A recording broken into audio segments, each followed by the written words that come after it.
For 3 years, Brittany Curry and her husband Kurt tried desperately to have a baby. We thought that we would fall naturally straight away. So as month by month rolled on, it became really upsetting each time we took a pregnancy test and it came up negative. When they found out they'd need IVF, they thought that dream was over, until they learned they could access their super to pay for it. We know that there is going to be some financial impact on us in the future. We had no other option.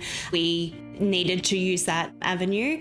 We wouldn't go back on our decision. Brittany's husband ended up taking $25,000 out to fund the IVF. Brittany spent an additional $8,000 from her super on elective gastric band surgery. I've suffered with weight since I was a child. It reached a point once I had, my children that I couldn't be the mother that I wanted to be. It's the best thing I have ever done in my life, apart from my children. I've lost over 20 kilos. It's becoming increasingly common that people are dipping into their super. I see it across all age groups, particularly the young people who haven't thought about taking out private health insurance yet, and in the older age group, even the retirees who have decided to abandon their private health insurance just when they really need it. Australians can access their super for surgery if they're in chronic pain or financial hardship. But over 2020-2021, there was a 100,000 strong spike in people funding their own surgery as COVID lockdowns led to wait time blowouts. In Victoria alone, some people are waiting around 3 years for procedures as essential as hip and spinal surgery. I see these people, the young and the old, who are in pain for long, long periods of time, beyond what is reasonable. One of the criticisms of the categories that they use for public waiting lists is that it takes into account life-saving surgery, but it doesn't take into account the fact that people are living with pain all day, every day. So with the cost of waiting for the health system potentially so much higher, many have no choice but to sacrifice their retirement. The gastric sleeve is enabling me to have a healthier, happier lifestyle. That's all what, our government wants for us, but it's not achievable under our Medicare system.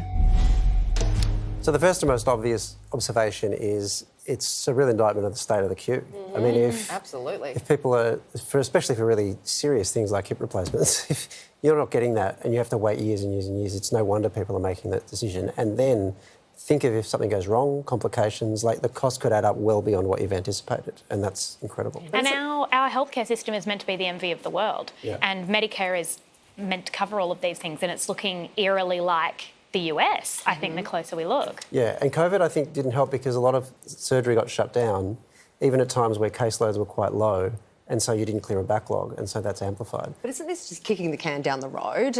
We're going to be end up with a big problem anyway, whether it be through more people on the pension because they've rated their super for life-saving or life-extending surgery, or hospitals.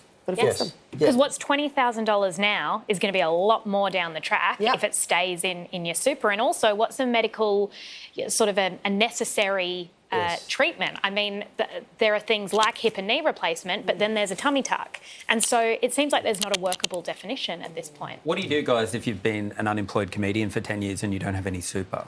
Don't get sick. Don't get... OK, good. I know a guy who'll sort that out, but pay cash.